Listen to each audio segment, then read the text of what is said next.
Conversa de Classe, apresentado por Maíra Tangerino. Aqui, mentes únicas se encontram em conversas plurais.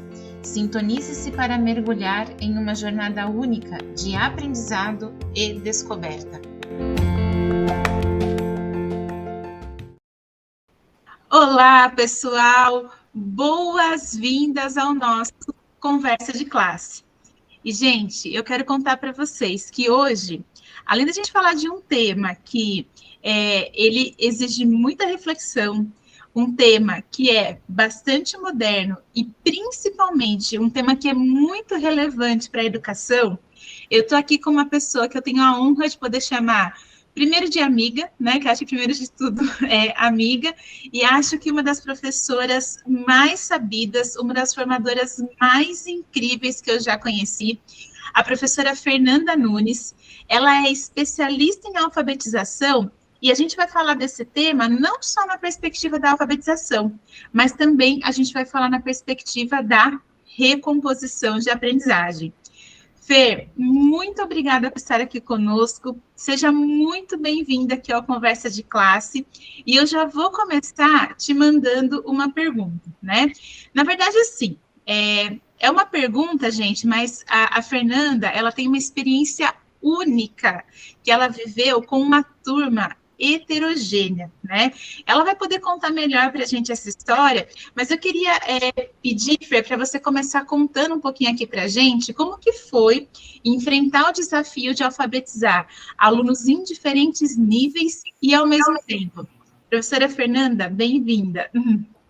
Oi, Maíra, a recíproca é verdadeira, minha amiga querida, tenho uma admiração gigante por você, né? Você é inspiradora para as professoras, para os professores também, então eu considero uma honra e um privilégio poder estar aqui hoje no Conversa de Classe. A experiência, ela foi vivenciada em 2017. Me deram uma turma, né, para trabalhar com ela, uma turma de 4º ano, todos diziam assim que era muito indisciplinada, né, e que tinha déficits de alfabetização, mas eu não imaginei que era tudo isso, né, então quando eu cheguei lá, a primeira coisa que eu fiz foi um diagnóstico, e ali eu vi que tinha 50% da turma que não sabia ler e escrever, não era alfabetizada. Então o desafio era não só alfabetizá-los, mas garantir que eles estivessem em condição de ir para o 5º ano. E aí a primeira coisa que a gente olha, né, quando a gente olha para aqueles olhinhos que olham para a gente com tanta esperança, é você pensar na dor de uma criança quando ela é retida, né? E não ficou nada difícil entender porque a turma era indisciplinada. Você imagina o professor o tempo todo escrevendo numa lousa, coisa que você não faz a menor ideia do que seja, não faz o menor sentido para você.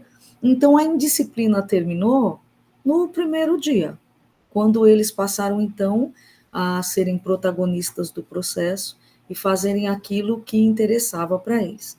Mas o diagnóstico me assustou um pouco, né? Então, eu pensei, como é que eu vou fazer isso? Conversei com a diretora, e aí me veio a ideia de desenvolver um projeto.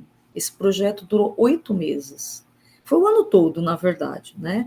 Eu usei os gêneros textuais e a pouca tecnologia que nós tínhamos para colocar, porque a gente tinha que manter eles engajados durante todo o tempo.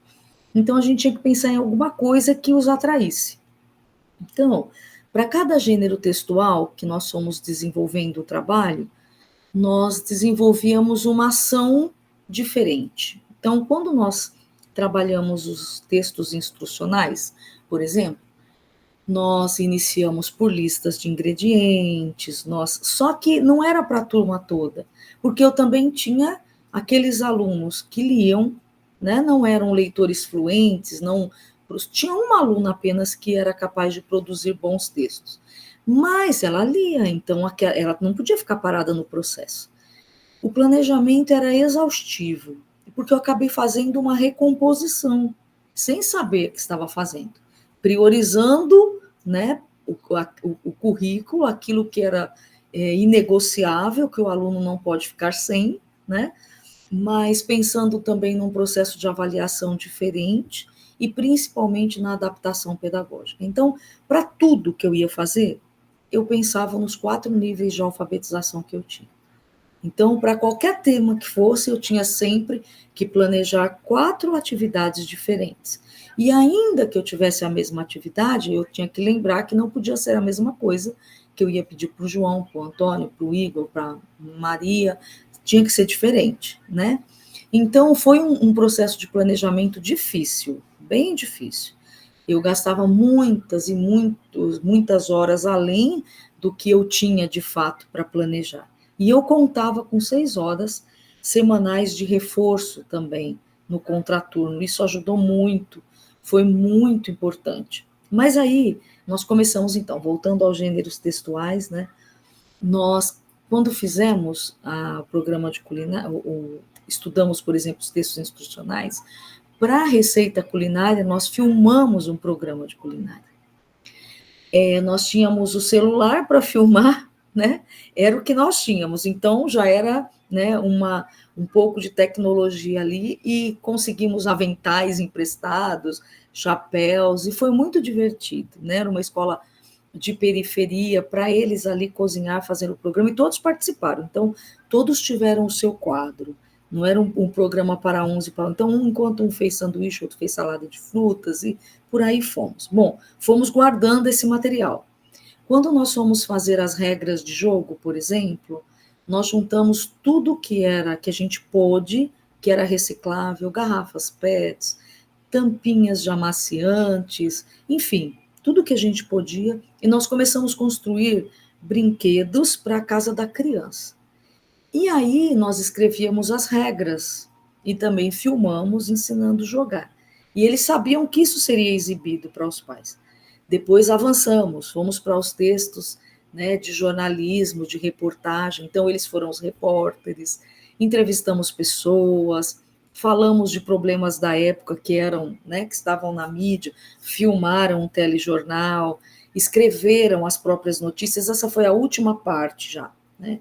Nós fizemos também sarau de poesia, nós fizemos também coral de música, né? O teclado que eu tinha em casa levei para tocar com eles, para ensaiar, e nós tivemos um livro de autobiografia também, produzimos gibis, enfim, foram a culminância do projeto, foram 2 horas e meia de apresentação, só deles, sabe? Só deles. Então, eles fizeram teatro, teve teatro de contos, teve o que a parte já era filmada, era fácil, né? E o coral cantou ali, o sarau de poesia, e a apresentação, o pátio ficou coberto do material que eles produziram, né? E aí a gente fica pensando na questão da leitura, né? A leitura e a escrita, elas estão ligadas diretamente ao exercício da cidadania.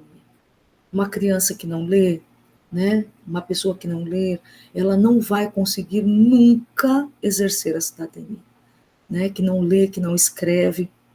Então, Cagliari fala isso, né? Que a leitura, ela é a maior herança que a escola pode conceder para o aluno, maior do que qualquer diploma, porque tudo que a criança tiver que conseguir na vida, né, fora da escola depois, vai ser através da leitura. E um aluno que lê bem, ele não vai ter dificuldade em outras disciplinas. Então, eu acabei fazendo aí um pouco da recomposição sem saber que estava recompondo. Fê, olha, eu vou ser honesta com você, né? Cada pedacinho que você conta me arrepia, né? Porque eu comentei, né, com você quando a gente conversava sobre você vir aqui ao programa, que uma das nossas intenções é poder dizer para os professores e para as professoras que são a nossa audiência, para os estudantes da Uniaraguaia que também são a nossa audiência, é que é possível a gente criar em qualquer lugar do mundo que seja, esses espaços de exercer a cidadania, né? E que às vezes a gente fica tão preso, né, em definir, olha, tal método, é tal jeito, é de tal maneira, e eu acho muito lindo você dizer que, claro, os métodos servem sim, né, porque eles ajudam a gente a amplificar o nosso olhar, nossa visão aí, e eles potencializam o nosso conhecimento, mas o mais importante é isso que você disse, né? Garantir o protagonismo para você também poder garantir que essas crianças elas tivessem um direito que é fundamental, né? Que é da leitura e da escrita. E eu estava pensando aqui, quando você foi mencionando, né, o trabalho que você foi fazendo com a turma, você fala um pouquinho sobre os agrupamentos produtivos, né, que você usou para lidar com a heterogeneidade aí da turma, né, para lidar com tantos estilos diferentes aí e estágios diferentes que você tinha dentro do seu grupo. Eu queria saber se você pode contar um pouquinho para a gente como que na prática funcionavam os agrupamentos, né, e quais as estratégias que você usava para planejar as atividades diferentes aí para cada aluno, considerando aí essas etapas distintas do aprendizado. Sim, então, eu pensava, né, sempre, vamos dizer, quando eles foram trabalhar, por exemplo, contos, né, que nós utilizamos os gêneros textuais. Então, nós fomos trabalhar contos. Para alguns alunos, ler nomes de personagens, identificar no texto algumas palavras, já era uma tarefa interessante, difícil e que promovia a aprendizagem. Para outros, eu já tinha que pensar na localização durante a leitura, por exemplo, de informações até implícitas, né? Então, eu tinha que planejar para 4 níveis. E como eu pensava esses agrupamentos? Eu pensava, nesse caso, a gente pode agrupar de várias formas, né? Não existe não, isso aqui é o que vai ficar e não vai mudar mais. Não, a gente pode agrupar de várias formas, mas, em termos de alfabetização, um agrupamento que dá muito certo é por proximidade de conhecimento. Então, você pega um aluno que ele é pré-silábico, que ele entende, né, que as letras representam sons, mas ele não faz ideia de que som, e aí você coloca com o nível mais próximo, que é um aluno silábico. Então, ele já vai passar, o próprio aluno ali explica para o outro que ele não pode colocar todas aquelas letras, que cada vez que ele abrir a boquinha, vai precisar ele vai entender que é uma letra, e ele vai grafar um som ali, né? Não necessariamente um som, mas ele vai colocar uma letra. E depois, para os silábicos sem valor sonoro, eu agrupava com quem já tinha o conhecimento de que cada letra tem um som e de que não é qualquer letra que aquela sílaba pede. E aí, quando o outro, mas por que você está usando o B e não está usando o C? E eles mesmos, naquela conversa, iam, tá, então. E aí, o silábico com valor sonoro, eu colocava com aquele que era silábico alfabético. E ele ia pensar, mas ele está usando mais letras do que eu. Por quê? Né? E o silábico alfabético com aquele que já estava com conhecimento das convenções do nosso sistema de escrita, né? Que já eram os alunos alfabéticos. E isso é muito interessante, porque você não só há ganho para quem sabe menos, vamos colocar assim, que eu não gosto desse termo, mas para quem ainda tem menos conhecimento sobre a língua, como há ganho para aquele que já caminhou um pouco mais, né? Que já sabe mais sobre a língua portuguesa. Por quê? Porque ele é obrigado a colocar em xeque tudo que ele sabe. E ele vai ter que responder perguntas para as quais ele não estava preparado. Ele vai ter que explicar isso, vai auxiliá-lo também a mobilizar os conhecimentos que ele já tinha construído e construir outros novos, né? Então, eu pensava os agrupamentos dessa forma. E as atividades, eu pensava sempre do ponto de vista do alcance deles e onde eu queria que eles chegassem. Os diagnósticos, as avaliações diagnósticas, elas ocorriam com muita frequência, porque esse quadro ia se transformando, e eu nem sei quantas, se você perguntar para mim de quanto em quanto tempo, não sei, talvez semanalmente, talvez quinzenalmente, né, até que nós chegamos num ponto em que todos estavam alfabetizados. Fê, que exemplo, né? E como é gostoso de ouvir de uma pessoa que viveu isso na prática, né? Que viveu a potência aí desse processo, né? Você até brilha quando você fala aí dos agrupamentos e de como que você distribuía as tarefas aí entre as crianças, porque de fato deve ter sido um momento que marcou demais, né? me chamou a atenção que no final você falou um pouquinho sobre a questão da avaliação, né? E eu vejo que você fala da avaliação numa perspectiva mais formativa, né? E muito centrada aí na observação do processo de aprendizagem. Você pode compartilhar um pouquinho com a gente como que esse tipo de avaliação contribuiu para o desenvolvimento da aprendizagem dos alunos e alunas de sua sala de aula? E esse processo todo de alfabetização foi indispensável. Sem a avaliação diagnóstica repetidas vezes, eu não conseguia ter um parâmetro perfeito de onde os alunos estavam, porque a alfabetização, ela é um trabalho minucioso.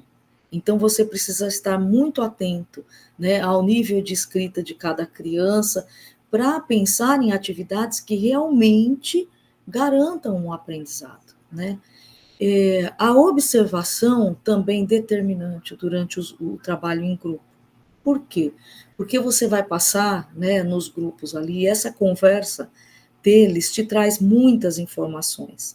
Então, a gente fala de avaliação, as pessoas pensam em um papel escrito, muitas vezes, né, principalmente os pais, quando fala de avaliação, pensam em um papel escrito que vai trazer uma nota, e, na verdade, uma pergunta te traz possibilidades de avaliar muitas coisas, né? As respostas trazidas ali, ou até as perguntas que eles fazem, nos permitem avaliar muito. E nessa avaliação formativa também, eu utilizei muito com eles a avaliação em pares. Então, eles tinham, e isso aí a gente já colocava alunos com níveis semelhantes, né? Aí não eram muito diferentes, mas que eles pudessem avaliar o trabalho um do outro, e aí, então, por isso que os agrupamentos mudam. Então, nem sempre é diferente o nível de conhecimento, depende da proposta que a gente tem, né? Então, a avaliação ocorreu, a avaliação também era diferenciada, eu não podia propor uma mesma avaliação que era para pais, para a escola ter uma nota, para um aluno a mesma para todos. Então, eu não posso cobrar a mesma coisa se eles não estão no mesmo nível de aprendizagem.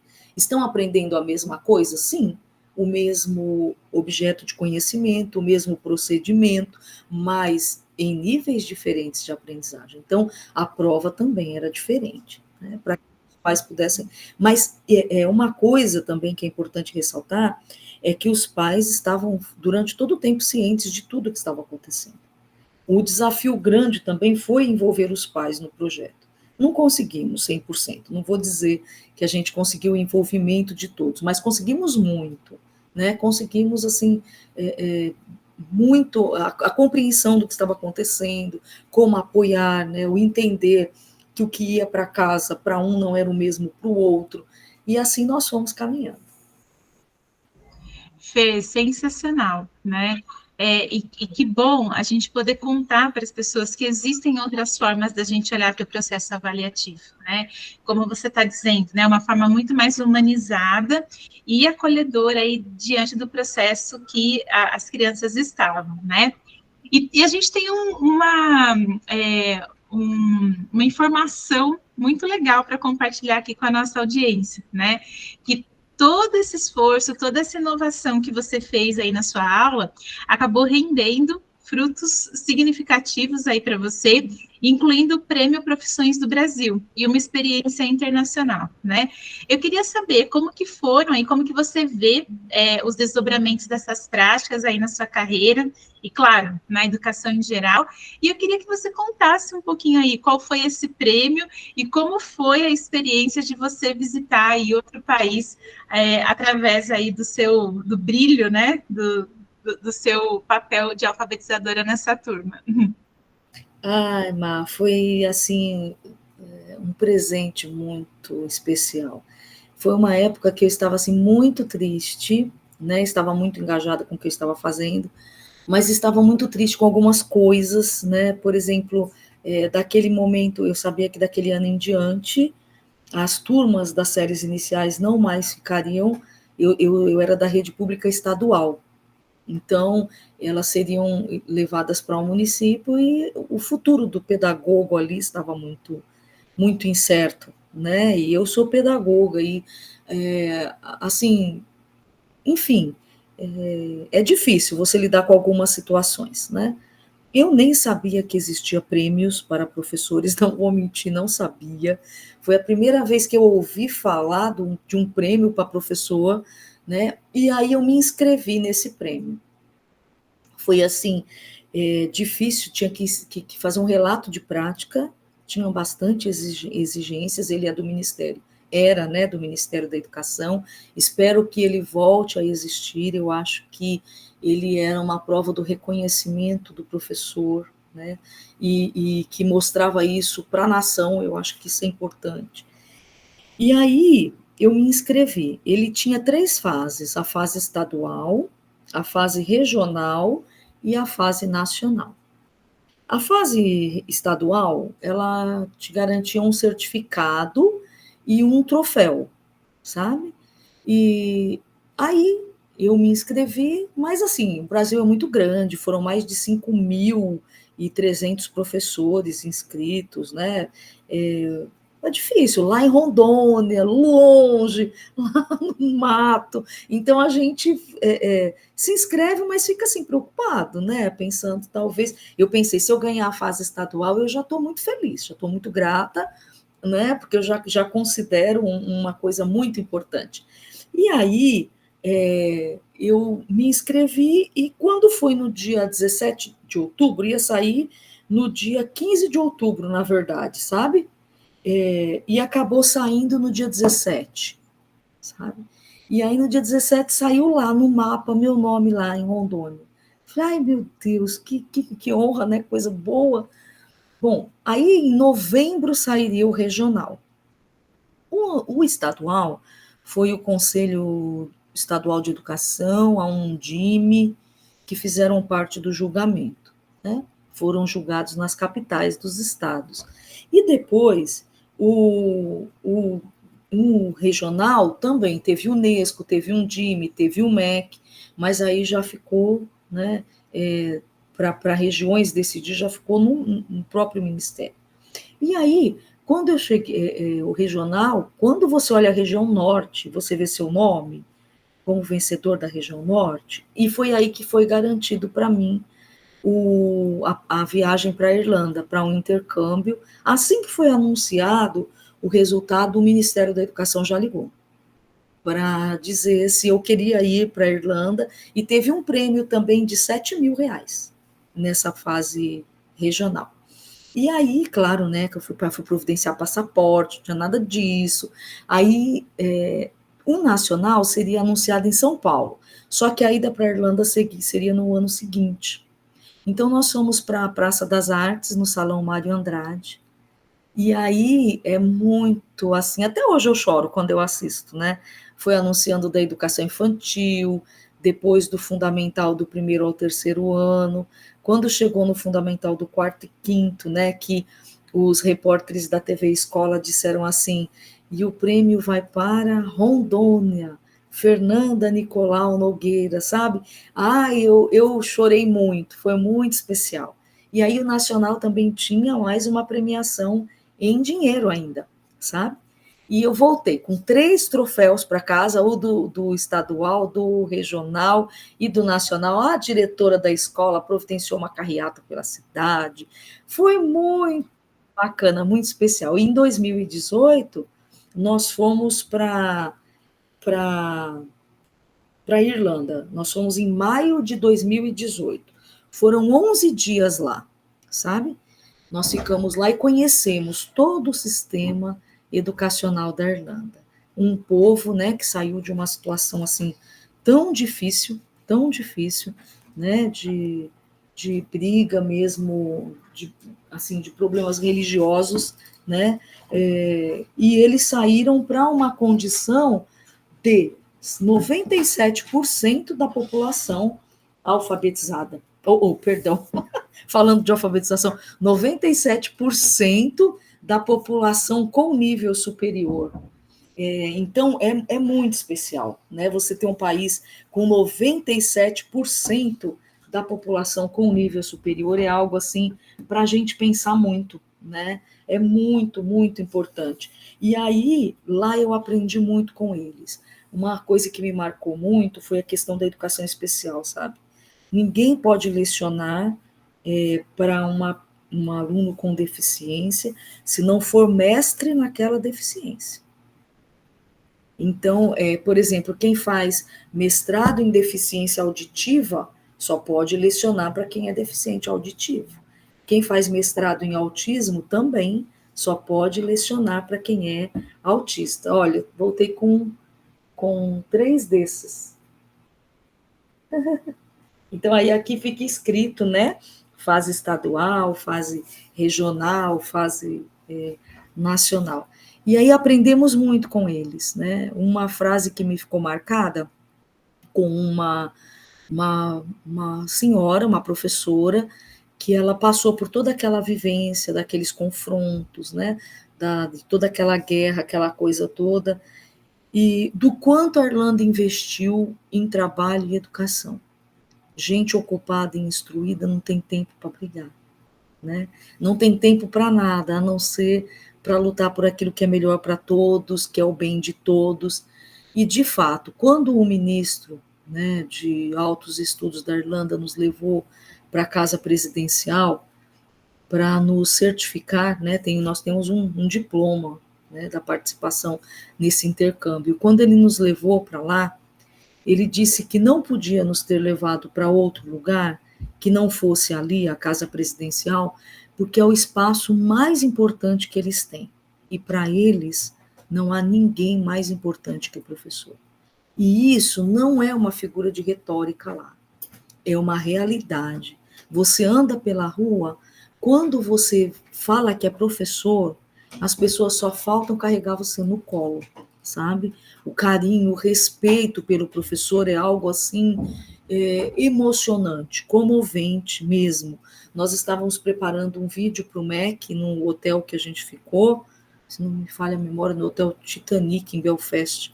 Eles pararam tudo para ouvir o que nós estávamos fazendo, para aplaudir os professores do Brasil, sabe? Então, é um exemplo, assim, um país que é um exemplo de amor pela educação e pelos professores. A universidade também me chamou muita atenção. Os doutores, né, as universidades estão sempre dentro das escolas. Eles são uma mão estendida para o professor todo o tempo. Projetos são pensados entre universidade e escolas, desenvolvidos entre universidades e escolas. Então, os alunos das escolas públicas estão sempre na universidade, os pequenos, para atividades diversas, para que eles cresçam com o olhar voltado para o ensino superior. É especial, muito especial. Fer, muito, muito especial mesmo, né? E acho que mais especial ainda você compartilhar conosco essa experiência, né? Foi um papo assim, ó, maravilhoso, um papo inspirador e quero deixar aqui, né, o convite feito, o convite aberto para você voltar aqui no Conversa de Classe quantas vezes você quiser, né? Nós agradecemos muito, muito a sua presença e, pessoal, a gente se vê no próximo Conversa de Classe. Uma honra para mim. Obrigada, Mar. Beijo. Até o próximo.